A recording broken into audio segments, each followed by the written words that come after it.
Cuando tenía 12 años, la profesora Elena de literatura nos pidió a los alumnos de mi curso que contemos una historia de algo que nos gustaba mucho. Algunos eligieron películas, otros alguna serie, algún grupo de rock, alguna cosa. Yo en ese momento ya jugaba a ser mago. Me gustaban mucho los magos y la historia de los circos. Preparé una historia sobre magia y circo. Paralelamente a esto, iba a una psicopedagoga que me ayudaba a prestar un poquito más de atención al colegio, porque estaba un poquito disperso. Había también otra alternativa, que era una pastilla que se le daba en una época a los niños que no prestaban mucha atención, que hacía que la gente le preste atención a lo que ellos, la sociedad misma quería que le preste atención. Por suerte no eligieron eso y me mandaron la de Liliana. Ahí iba yo, a aprender un poquito a prestar atención más al colegio, que no me estaba yendo del todo bien. Si hubiese tomado la pastilla, por ahí sería hoy una persona que toma café muy oscuro, sin azúcar, y está enojado con el mundo entero porque no hacen como él piensa las cosas y Messi no siente la camiseta y todas esas cosas. Por suerte no pasó eso. Estaba en lo de Liliana. Liliana me ayudaba a concentrarme un poco más en la escuela y le conté que tenía que hacer esta clase de historia sobre la magia y que quería terminar la clase con un truco de magia, el truco más digno que yo tenía hasta ese momento. No me animaba, la verdad me daba un poco de miedo, y ella, con la dulzura que la caracterizaba y con su amor y tranquilidad, me dijo: no seas cagón, haz el truco, así no pasa nada. Es un truco, hacé la clase, haces el truco, es como un broche lindo. Me animé, hice la clase de historia, mostré las manos vacías, mostré que apareció un pañuelo de la mano, lo volví a guardar, volví a mostrar las manos vacías, volví a mostrar que el pañuelo aparecía, y mis compañeros y mi maestra aplaudieron.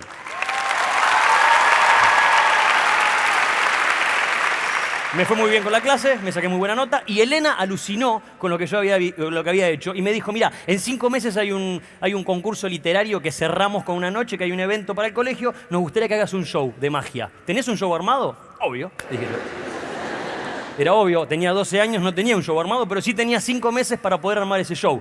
Y en ese show mezclaba la música, la magia y la comedia, que es lo que más me gustaba. Me di cuenta que no era que me costaba prestar atención a las cosas, sino que no me gustaba prestar atención a geografía, matemática, física, básicamente. Es lo que me gustaba, prestar atención a otras cosas. Tenía mucho miedo, llegó el día del show. Yo me sentía con mucha confianza porque de más chico, a los 8 años, tocaba la batería en una banda de jazz y cantaba scat. Muy raro para nenes de 8 años, pero hacíamos eso. En Bahía Blanca, donde yo vivía, había una banda de jazz y yo tocaba la batería, cantaba scat y era el presentador. Pero el día del show, antes de salir del show, pasaron esos 5 meses, vino el momento del show. En un lugar muy oscuro de mi ser quería que haya una catástrofe, explote el teatro y se mueran todos los que estaban adentro. Inclusive mis viejos también, que estaban ahí viéndome, con tal de no hacer ese espectáculo. Llegó el momento, dijeron: con ustedes, Radagast. Salí a hacer el show y salió buenísimo. Salió bien, tampoco es que... Fue un show digno, la verdad. Pibe de 12 años que fue, hizo magia, humor y un poco de música que ponía porque me gustaba mucho la música. Me pidieron tarjetas después del show. Las tarjetas, ustedes son por ahí muy jóvenes, eran pedazos de cartón que decía el nombre. Lo que sería hoy la lista de contactos del teléfono o los arroba en las redes sociales. Malditos millennials. Yo tenía tarjetas, tenía mucha confianza en mí. Tenía 13 años, pero la verdad que a los 13 años uno tiene mucha confianza. Me mandé a hacer tarjetas, decía Radagast, abajo decía Magia Cómica y el teléfono de mi casa, que era 49018. Di las tarjetas y al tiempo empezó a sonar el teléfono en mi casa. Me empezaron a contratar para eventos, jardines, después escuelas, fiestas en iglesias, casamientos. Empecé a laburar un montón. Era muy chico, pero trabajaba mucho. Toda la plata que ganaba la reinvertía en algún curso que podía hacer, comprarme trucos a distancia. No había internet como para poder estudiar por internet. En Bahía Blanca no había magos y empezaba a comprar cosas, empezaba a hacer shows y demás. Empecé a trabajar un montón, pero me empecé a aburrir, porque siempre era lo mismo. Hacía los chistes que me funcionaban, los trucos que sabía, no tenía muchas más herramientas que esas, no podía estudiar magia. Entonces, muy sabios mis viejos me dijeron: ¿por qué no te haces algún cursito de teatro, alguna otra cosa que te va a alimentar y demás? Empecé, esto pasó un tiempo, arranqué con el curso de teatro y apareció un amigo mío, un compañero con unas clavas de malabares. Se me salió la cadena. Digo: yo quiero aprender malabares, quiero aprender malabares, quiero aprender malabares, quiero aprender malabares, quiero aprender malabares. El chico se dio cuenta que era un poco insistente yo y me contactó con unos rosarinos que estaban en Bahía Blanca haciendo unos cursos de malabares a la gorra. Habían caído en Bahía. Los invité a mi casa. Les dije: no tienen dónde vivir, se pueden quedar en casa, mis viejos no van a tener ningún problema. Los llevé a casa. Era un rastafari y uno que tenía la mitad de la cara tatuada, se lo juro por mi mamá. Estaban en el living de casa enseñándome malabares, entró mi vieja y dice: ¿los muchachos? ¿Quiénes son? Me fui a la cocina y le digo, mamá, son mis profesores de malabares, que me van a estar enseñando de malabares, se quedan unos días en casa. Perfecto. Y se quedaron unos días. Me enseñaron a hacer malabares con clavas, con diablo, pelotitas. Aprendí a escupir fuego. Y se me rompió la cabeza, no lo podía creer. Me iba a los semáforos, hacíamos malabares y escupíamos fuegos con mis amigos. Un show en la calle que pasábamos la gorra. Eso lo empecé a mezclar con los trucos de magia que sabía. El show empezó a crecer, estuvo buenísimo, iba mezclando cosas, estaba muy copado y seguía ganando dinero para reinvertir en lo que a mí me gustaba hacer. Me empecé a aburrir de vuelta. Se me empezó a hacer automático de vuelta y justo en ese momento mis viejos con mucha generosidad y amor me dijeron, ¿te vas a quedar acá? ¿Por qué no vas a otro lado a ver qué onda? A Buenos Aires. Alguno lo puede leer como que me estaban echando. Puede ser. Pero no, me estaban invitando a que me anime a otra cosa. Me fui a vivir a Buenos Aires. Acá, a Buenos Aires. Les dije que me disperso un poquito, ¿no? Perdón. Estoy imaginando que hay una tortuga ninja y un Teletubby al lado mío bailando. Por eso es que quizás me disperso un poquito.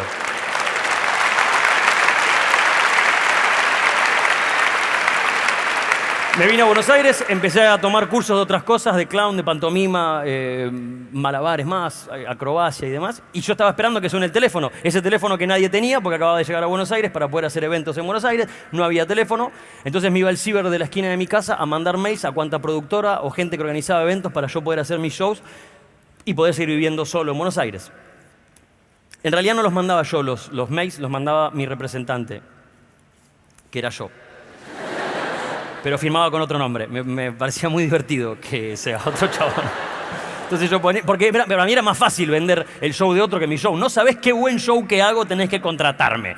Y el chabón decía, no sabe lo que es este pibe. No, la rompe... No, nadie lo vio todavía en Buenos Aires. Acababa de llegar, era obvio. No me llamó nadie por mucho tiempo. Me rebotaban los mails o me decían, la verdad que el mercado ya está copado acá. Nada. Hasta que agarré uno con las defensas bajas y me contrató. De ese show salieron otros más y empecé a trabajar de vuelta en Buenos Aires, buscando nuevas cosas, nuevas cositas y demás. A mis colegas no les copaba mucho porque en realidad como yo no había armado mis shows o mi formación no había sido de la forma correcta que un mago debería armarlo, yo lo armaba más desde la comedia. Entonces a mis colegas no les copaba que había un chabón que hacía magia pero que gritaba y que usaba zapatos de payaso, que a veces cantaba, que tiraba unas clavas de malabares o escupía fuego. Entonces no tuve muy buena aceptación por mis colegas, pero como yo tenía a mi representante que me decía, está todo bien, yo seguía para adelante. Seguí con la mía a fondo. A los 22 años, mi pareja en ese momento me cuenta que está embarazada de Bianca. Nace mi hija Bianca, yo seguía trabajando de mago, viajaba mucho al exterior. Hay una cosa que me gusta mucho que es la serendipia. La serendipia es una palabra que define cuando un hecho afortunado te sucede sin que vos lo esperes, pero que estás buscando otra cosa siempre y cuando tengas el espíritu preparado para que sucedan cosas nuevas. Cuando uno está buscando y buscando y buscando, suceden serendipias que lo hacen cambiar de rumbo. Si yo tengo un rumbo claro y es para allá y no tengo, solamente miro para allá y solamente para allá, van a pasar un montón de cosas alrededor que no me iba a dar cuenta. En esas serendipias que tuve, me contactó un productor del exterior, empecé a trabajar en Colombia, en Perú, en Venezuela, un montón de cosas. Era papá. Me tenía que haber quedado en ese lugar de comodidad donde tenía eventos y demás. Apareció una oportunidad muy buena, que era ser el payaso. ¿Lo ubican el payaso este que es parecido a It, que come muchas hamburguesas? Que tiene unos restaurantes que le están dando bastante bien. Hice los 5 castings. Al último casting le dije, a mí no me copa mucho esto, prefiero seguir con la mía. No quería ser un payaso en relación de dependencia, la verdad. Me iba a cuadrar un poquito lo que yo quería, que era seguir jugando. Dije que no y seguí a fondo con la mía, creyendo de que iba a estar todo bien. La verdad que la cosa siguió bien, pero me estaba aburriendo de vuelta. Me pasaba que quería jugar con otra cosa. Me faltaban herramientas nuevas, empecé a buscar otras cosas, no me sentía muy cómodo. Hice una temporada en Villa Gesell, que justo compartí con un tipo que para mí fue como un gurú que apareció en la vida, que me hizo... Y sé muchos más efectos de sonido también, ¿eh? La aspiradora...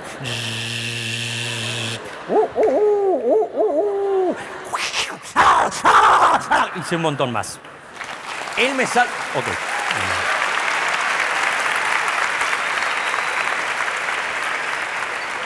Como que me calmó el alma porque yo estaba muy insatisfecho con lo que estaba haciendo porque había escuchado mucho a esos colegas que yo admiraba mucho que me decían, pero vos sos un payaso, vos no sos mago, vos no sos comediante, no sos músico, ¿qué mierda sos? Bla, bla, bla.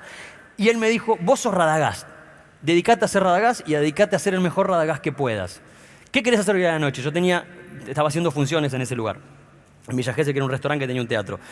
Le digo, mira, a mí me gustaría hacer esto. Y le muestro lo que hacían los semáforos en Bahía Blanca cuando era más pendejo. Le digo, pero no está bueno esto, qué sé yo. No, tenés que hacer eso y mirá y agreguémosle esto y pongamos una música que te gusta.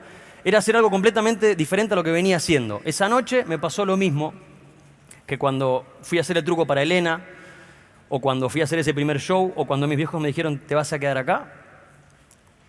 Escuché eso de vuelta y salí a hacer escena esa rutina que había preparado. La rutina me sigue acompañando hoy, fue modificándose. Pero esa noche, cuando salí a actuar, me explotó el alma en 1000 pedazos. El aplauso que recibí había sido el más potente que yo había escuchado. No porque el aplauso haya sido más fuerte que otros o porque el aplauso haya sido muy potente, sino que yo lo sentí muy potente porque estaba de vuelta jugando, estaba haciendo lo que a mí me gusta hacer, que es jugar arriba del escenario sin ningún tipo de reglas. Me sentí muy feliz. La verdad que estaba muy contento. Ahí cambió por completo de vuelta todo. Volví a jugar, volví a cantar, volví a ponerme los zapatos que yo quería, dejé de escuchar a los maestros que me decían na. Y seguí con la mía, intentando ser cada vez el mejor Radagast. Hace un tiempo, nuevamente por la serendipia, hace 3 años, conocí a Fernanda, mi novia. Y ella se dio cuenta de vuelta de mi insatisfacción, porque pasó el tiempo, me volvió a aburrir un poco lo que estaba haciendo, y me dijo, ¿por qué no empezás a estudiar otras cosas que nunca hayas hecho? ¿Por qué no estudias stand-up? Stand-up, no, esa mía es que es un chabón con un micrófono que dice, ¿viste cuando aparece? No, ni pedo, me parece, no me gusta. Pero porque no lo conocés, porque sos ignorante. Andá a estudiar stand-up. No, andá a estudiar stand-up. Te anoté en un curso de stand-up. Me fui a estudiar stand-up.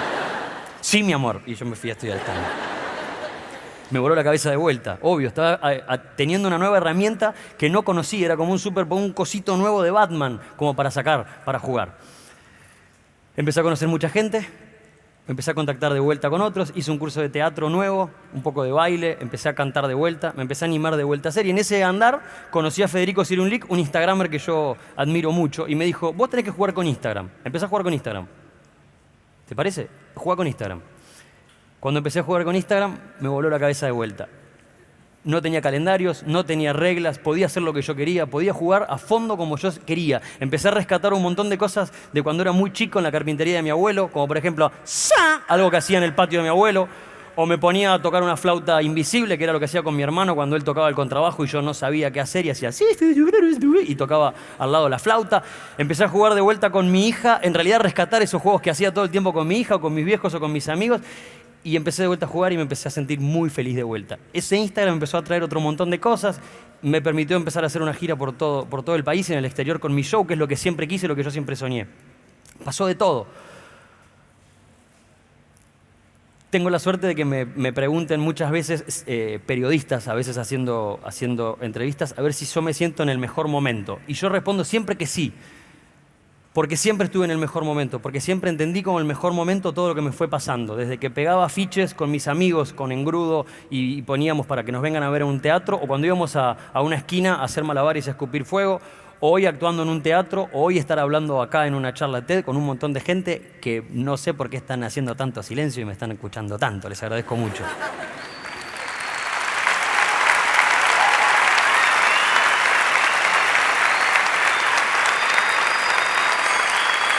En la actividad a la que yo me dedico siempre está la maldita palabra éxito.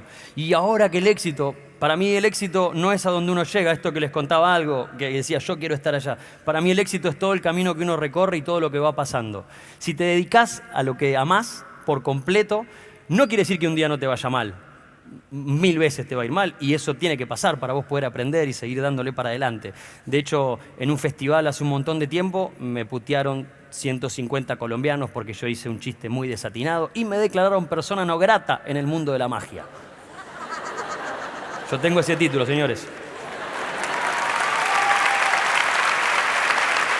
Cuando era más chico, 500 personas de pie me pidieron que les devuelva la plata. Había hecho un espectáculo conceptual de unos marcianos que me secuestraban y me llevaban a un planeta muy oscuro al que yo les tenía que hacer magia y comedia para que me liberen. No estuvo bueno el show. Salí en todos los medios en Bahía Blanca diciendo Radagast la cagó. Pero ¿qué me pasaba? Si yo no me dedicara a lo que a mí me gusta y no fuera a fondo con la mía, al otro día, después de fallar o tener un problema, volvería a pensar, qué garrón lo que estoy haciendo. Mi trabajo es una porquería. En cambio, al otro día de fallar con los marcianos o en Colombia, el otro día me levanté y yo seguía amando lo que yo hacía. Otra de las preguntas que me hacen a veces es, ¿y ahora que la pegaste? Yo no pegué nada, yo no la pegué con nada de nada. Estar en más teatros o ser más conocido no es pegarla. Para mí pegarla es agarrar 2 fichas, ir a un casino, jugar Violeta, el 47 y que salga. Te la llevaste de arriba. Y para mí de arriba lo único que se hace son los pozos o las cacas, también se hacen desde arriba. Yo vengo andando de los 12 años y me encanta hacer lo que hago y jugar y vivir de jugar. Amo jugar, pero a veces me olvido. Pero por suerte tengo un montón de gente al lado, las tortugas ninjas, sin ir más lejos, que son mi hija, mis viejos, mi novia, mis amigos o mi equipo de laburo. Y cuando me olvido me dicen, Rada, juegue, Rada, juegue. Así que si me disculpan, me voy a ir jugando. Ok.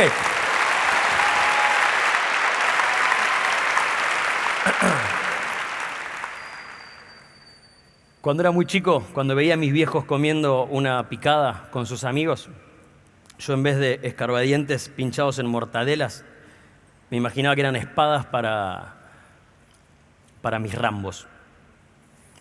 O cuando estaba medio asustado a la noche, me juntaba con Batman a charlar y que él me pasaba un par de tips.